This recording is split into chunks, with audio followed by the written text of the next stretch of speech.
क्या जव्वाद आपके भाई थे? नहीं, वो निदा के अब्बू के भाई थे। उन्होंने जिस माहिर नफ्सियात से आपको मिलने को कहा, क्या आप उससे मिली? हम उससे भी मिले और रूहानी तरीका इलाज भी हमने जारी रखा, क्योंकि मुझे तो हर उस चीज़ और उस शख्स पे भरोसा था जो मेरी निदा का इलाज कर सके। और स्कूल जाना भी छूट गया? छुड़ाना पड़ा हमें इसका स्कूल कुछ अरसे के लिए, क्योंकि स्कूल में कुछ अजीब व गरीब वाक़यात हो गए थे। बच्चे डरने लगे थे इससे, इसकी दोस्तें दूर हो गई थीं और वो लोग कहते थे कि हमें इससे डर लगता है। जब अपनों ने ही कबूल नहीं किया तो फिर गैरों से क्या शिकायत करती। इसीलिए आपने निदा के अब्बू का घर छोड़ दिया? जी, इनकी बहन का एक रिश्ता आया था तो निदा को उन लोगों के सामने ही दौरा पड़ गया, उसी वजह से ये रिश्ता नहीं हो पाया। वो लोग लौट के चले गए थे। निदा से बहुत प्यार है ना तुम्हें? आपको नहीं? हाँ, मुझे भी बहुत प्यार है उससे। तो फातिमा, वो सिर्फ हमारी बेटी है, हमारी बेटी है सिर्फ, बाकियों की नहीं। तो बाकी तंग हो रहे हैं क्या? अगर किसी की वजह से किसी का बना बना रिश्ता टूट जाए तो वो क्या करेंगे? वो कोसेंगे ना, बुरा भला कहेंगे।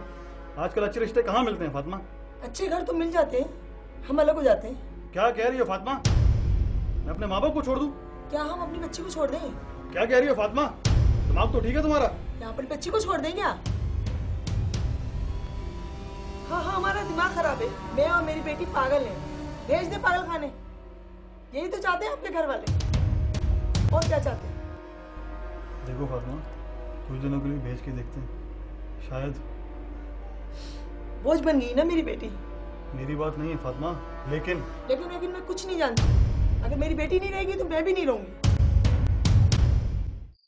यानी इतना यकीन था आपको कि एक दिन निदा ठीक हो जाएगी? जी। और इसके लिए आप अपना घर भी छोड़ने को तैयार थी? घर औलाद से होता है, अगर अल्लाह ने औलाद दी है। औलाद जैसी भी हो, अगर वो घर में ना रहे तो फिर ऐसे घर का क्या फ़ायदा। और हर किसी से ऐसे ही लड़ पड़ती थी आप? जी। वैसे कभी आपको भी डर लगा निदा से? सिर्फ एक बार। शगुफ्ता की कोई खैर खबर? खुश है अपने घर में, बस औलाद नहीं है, जिसकी वजह से रोज रोज ताने सुनने पड़ते हैं। औलाद तो अल्लाह की देन है। खुदा ऐसी औलाद भी किसी को न दे जो संभाली भी ना जाए। मम्मा, मुझे कोई कमर पे मुक्के मार रहा है। क्या हो गया निदा? क्या हो गया? मामा इसे रोक ले। मामा, हुआ क्या है? कोई कमर पे मुक्के मार रहा है। क्या हो गया? तबीयत सही है तुम्हारी? ठीक हो तुम? हाँ? निदा, निदा क्या हो गया निदा? पता क्या हुआ इसे? निदा, मैं एक चली गई। निदा क्या हुआ? दुपट्टा पहनोगे तो मैं मर जाऊंगी। निदा, बताया नहीं तूने इसको? मैं एक चली गई। निदा, उतार। निदा क्या हुआ? निदा, क्या हो गया तुम्हें? निदा, क्या हुआ? क्या हो गया बेटा? निदा, होश में आओ, होश में आओ। कोई मेरी माँ को तंग करेगा तो मैं उसे छोड़ूंगी नहीं।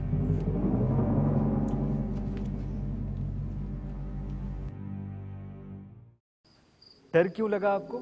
मुझे लगा कि ये आज अपनी खालों को छोड़ेगी नहीं। और इस बात का डर नहीं लगा कि शायद वो हर दफ़ा ऐसे ही ड्रामा करती हो? ड्रामा नहीं करती थी वो, क्योंकि जब उस पर असर होता था तो वो कुछ ऐसी बातें क्या करती थी कि मुझे गुमान भी नहीं होता था, और वो थोड़ी देर में ठीक हो जाती थी। कि जैसे कहती थी कि अब्बा आ रहे हैं और थोड़ी देर में वो आ जाते थे। कभी दीवार की तरफ इशारा करती थी कि उसने दुपट्टा पहना हुआ है, उससे कहो कि दुपट्टा उतार दे। मुझे खतीजा को भेजना पड़ता था वहाँ। कभी शक नहीं हुआ? नहीं, क्योंकि फिट्स तो उसको बचपन से ही पड़ते थे, और इतनी छोटी बच्ची के वहम गुमान में भी नहीं हो सकता कि वो ऐसी हरकतें करके तवज्जो हासिल करेगी। मैं माँ हूँ उसकी, मैंने 12-13 साल देखा है उसे। क्या मुझे नहीं पता चलेगा? और इनके हाजिर होने का कोई वक्त मुकर्रर था या नहीं? नहीं।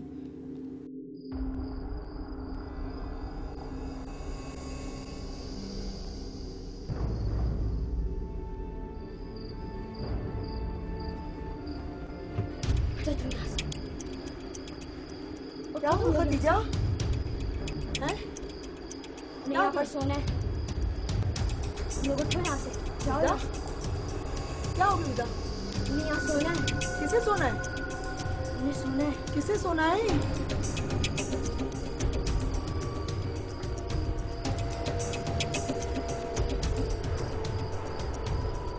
जाओ आप लोग यहाँ से।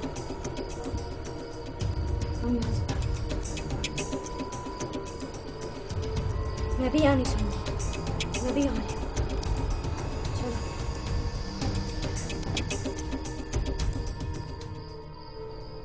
तुम लोग सो जाओ यहाँ पर, सो जाओ तुम लोग।